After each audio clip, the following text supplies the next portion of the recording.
നമസ്കാരം. ഉള്ളത് പറയാം. മെസ്സി കേരളത്തിൽ കളിക്കാനെത്തില്ല. അർജന്റീന ടീമിന്റെ കേരളത്തിലെ മത്സരം ഉപേക്ഷിച്ചു. ഒരു മാസം മുൻപ് ഉള്ളത് പറഞ്ഞതാണ്.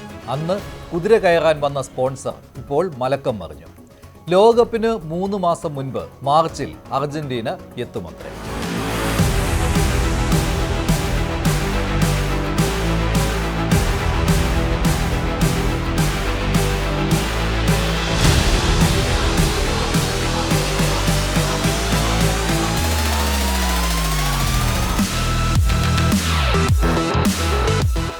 നമ്മുടെ ഈ മാച്ച് നവംബർ 10 to 18 എന്ന് പറയുന്ന വിൻഡോയിൽ നടത്താനാണ് തീരുമാനിച്ചിരുന്നത്.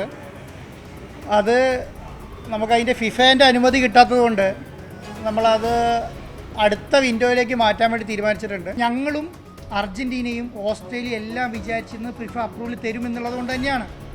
പക്ഷെ അതുകൊണ്ട് എന്ത് ചെയ്യുന്നു, അവർ നമുക്ക് അവരെ സ്ക്വാഡിനെ തന്നു, അവരെ ഫുൾ ഡീറ്റെയിൽ തന്നു. നമ്മൾ വിസ പ്രോസസ്സ് സ്റ്റാർട്ട് ചെയ്തു. അവരെ നാഷണൽ ടീം മാനേജർ ഇവിടെ വന്ന് മുഴുവൻ വിസിറ്റ് ചെയ്തു. ഇതെല്ലാം കഴിയുമ്പോൾ നമ്മളെന്താ വിചാരിക്കുന്നത്, അപ്രൂവൽ കിട്ടും എന്നുള്ളതാണ്. ഒരാഴ്ച ലേറ്റ് ആയിപ്പോയി. ഈ വർക്ക് തീർത്തി അടുത്ത ആഴ്ച കിട്ടും. അതുകൊണ്ട് വന്ന ഡിലേ ആണ്, അല്ലെങ്കിൽ ഡിലേ ഉണ്ടാവില്ല. അതുകൊണ്ടാണ് ഫിഫ വിൻഡോ നമുക്ക് അനുവദിച്ച് തന്നത്. ഫിഫയ്ക്ക് സ്റ്റേഡിയത്തിന് അപ്രൂവൽ തരാമെന്ന് ധാരണയുള്ളതുകൊണ്ടാണ് അവർ അനുവദിച്ച് തന്നത്. അതുകൊണ്ടാണത് അപ്രൂവൽ കിട്ടാതെ പോയത്. അതുകൊണ്ടാണ് ഞാൻ പറഞ്ഞത് നിങ്ങൾക്ക് അതിനെക്കുറിച്ച് ധാരണയില്ല എന്ന് പറയാൻ കാരണം, ഈ ഫിഫ സാധാരണ ഫിഫയ്ക്ക് ഒരു വിൻഡോ അനൗൺസ് ചെയ്യില്ല. ഒരു കളിക്കാർക്ക് കിട്ടിയത് സ്റ്റേഡിയം ഇല്ലാതെ അനൗൺസ് ചെയ്യില്ല. പക്ഷെ നമ്മൾ കൊടുത്ത രേഖകളെല്ലാം അതിന് പ്രാപ്തമായതുകൊണ്ട് മാത്രമാണ് ഫിഫ നമുക്ക് വിൻഡോ അനുവദിച്ചത്. മെസ്സിയെ കാട്ടി കേരളത്തിൽ നടക്കുന്നത് എന്തെല്ലാം വേലത്തരങ്ങളാണ്. ഒരു സ്പോൺസറെ കൂട്ടുപിടിച്ച് അന്താരാഷ്ട്ര സ്റ്റേഡിയം അദ്ദേഹത്തിന് തോന്നിയപടി നവീകരിക്കാൻ അനുവാദം നൽകി കാര്യങ്ങൾ പരസ്യമാക്കാതെ നവംബർ 17 മത്സരം നടക്കുമെന്ന് പ്രഖ്യാപിച്ചിട്ട് ഇപ്പോൾ എന്തായി? മെസ്സിയുമില്ല, അർജന്റീനയുമില്ല. ഫിഫ അനുമതി ഇല്ലത്രേ. അത് തന്നെയല്ലേ ഞങ്ങൾ നേരത്തെ ചോദിച്ചത്. അപ്പോൾ പറഞ്ഞത് റീവൈൻഡ് ചെയ്താൽ ഓന്ത് നാണിച്ചു പോകും. മന്ത്രി അർജന്റീനയെ ക്ഷണിക്കാൻ സ്പെയിനിൽ പോയതും മെസ്സി വരൂട്ടോ എന്ന് ഫേസ്ബുക്കിലൂടെ തള്ളിയതും ഇപ്പോൾ ചോദിക്കുമ്പോൾ ശുഭിതനാകും. ഇപ്പോൾ ഇതിൻ്റെ ഫിഫയുടെ അപ്രൂവലുമായി ബന്ധപ്പെട്ടൊരു കാര്യത്തിലാണ് ഇപ്പോൾ തർക്കം. അത് നമ്മൾ വീണ്ടും ശ്രമിക്കുകയാണ്. ഈ ആഴ്ച തന്നെ അത് നേടിയെടുക്കാനുള്ള ശ്രമമാണ്. പിന്നെ വേറൊരു കാര്യം നിങ്ങൾ മനസ്സിലാക്കി, ഫിഫയിൽ ഇത്ര കർശനമായിട്ടുള്ള പ്രശ്നം ഉണ്ടാവാൻ കാരണം നമ്മളെ സുഹൃത്തുക്കൾ തന്നെ ഇവിടുന്ന് മെയിൽ അയച്ചിട്ടാണ്. അവിടെ അവർക്ക് ഇപ്പോൾ ആദ്യം അർജൻറ്റീനയിൽ നിന്നുള്ള ബന്ധപ്പെട്ട ആളുകൾ വന്നു, പരിശോധിച്ചു, അവർ സാറ്റിസ്ഫൈ ചെയ്ത് പോയതാണ് ഈ കാര്യങ്ങൾ. പക്ഷെ അതിനുശേഷം അവിടെ ഉണ്ടായിരുന്ന ചില ഈ ഗ്യാസ് കാര്യം ഇവിടുന്ന് ഇഷ്ടം പോലെ മെയിലുകളായിട്ടാണ് ഇവർ. അപ്പോൾ നമ്മളാളുകൾ തന്നെയാണ് ഇതിനെ തടസ്സപ്പെടുത്താനുള്ളത്. ഫിഫയ്ക്ക് മെയിൽ അയച്ച് കളിമുടക്കിയത് കേരളത്തിലെ ചിലരെന്നാണ് മന്ത്രി പറയുന്നത്. കേരളത്തിലെ സ്പോർട്സ് മന്ത്രി വി അബ്ദുറഹ്മാനാണോ അതോ ആൻഡോ അഗസ്റ്റിനാണോ?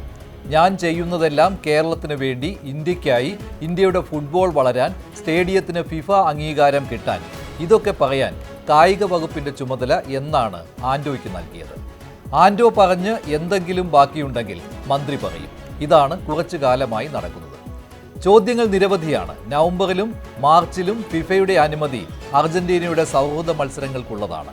100 കോടിയിലേറെ മാച്ച് ഫീസായി കൊടുത്തെന്ന് പറയുന്നവർ ഈ മത്സരം കേരളത്തിലാണെന്ന് ഉറപ്പ് പറഞ്ഞത് കളിക്കാൻ സ്റ്റേഡിയം ഇല്ലാതെയാണോ? ഓസ്ട്രേലിയയാണ് എതിരാളിയെന്ന് സ്പോൺസർ പ്രഖ്യാപിച്ചെങ്കിലും ഓസ്ട്രേലിയൻ അസോസിയേഷനോ ഫിഫയോ ഇത് സ്ഥിരീകരിച്ചിരുന്നില്ല. ഓസ്ട്രേലിയയ്ക്ക് മറ്റു മത്സരങ്ങളുമുണ്ട്. പിന്നെ എങ്ങനെയാണ് മത്സരം ഉറപ്പാണെന്ന് ഇതുവരെ പറഞ്ഞത്?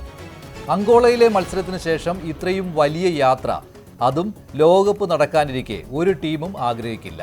ഇതറിഞ്ഞിട്ടും എങ്ങനെ മത്സരം ഉറപ്പിച്ചു? അർജന്റീന മാത്രം എന്നുള്ള നിലയ്ക്കല്ല, മെസ്സി മാത്രമുള്ള നിലയ്ക്കല്ല. നമ്മൾ ചെയ്യുന്നത് എന്താ, ഈ കളികൾ നടത്താൻ വേണ്ടിയുള്ള കാര്യങ്ങൾ മുഴുവൻ ചെയ്യുന്നുള്ളതാണ്. അത് ചെയ്യാനുള്ള കാര്യങ്ങൾ ചെയ്യും. അപ്പോൾ അതിന് വേണ്ട അപ്രൂവൽ എടുക്കാൻ വേണ്ടിയിട്ട് നമ്മൾ സബ്മിറ്റ് ചെയ്തിട്ടുണ്ട്. ആ സബ്മിഷൻ നമ്മൾ എടുക്കും, അത് കൊടുത്തിട്ടുണ്ട്. അത് ഒരാഴ്ച കിട്ടുകയാണെങ്കിൽ ഒരാഴ്ച കൊണ്ട് പരിപാടി കഴിഞ്ഞു. അടുത്ത വിൻഡോ മാർച്ചിലുണ്ട്. ആ മാർച്ചിലേക്ക് നമ്മൾ ഞങ്ങൾക്ക് ഫിഫേൻ്റെ അപ്രൂവൽ കിട്ടിയിട്ടുണ്ട്. അവർ എഫിനോട് സംസാരിക്കും, ധാരണയാക്കും, കളി അനൗൺസ് ചെയ്യും. അത്ര തന്നെ കാര്യമുള്ളൂ. അതിനെ വേറെ ഒന്നും ചെയ്യാനില്ല.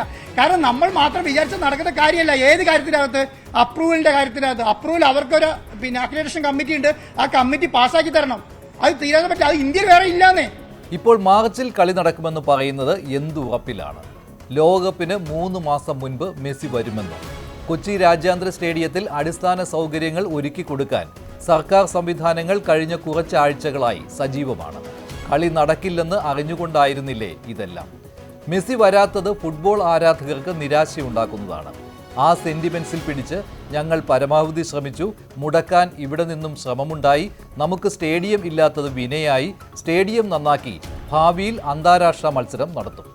മെസ്സിയെയും കൊണ്ടുവരും എന്നെല്ലാം പറഞ്ഞ് പഴയതെല്ലാം വിഴുങ്ങുന്ന ഈ സ്പോൺസർ പറയുന്നത് ഏറ്റുപാടിയാൽ സർക്കാർ ഇനിയും നാണം കെടും. തൽക്കാലം മെസ്സി ചതിച്ച ആശാനെ എന്ന് കരുതി സമാധാനപ്പെടും.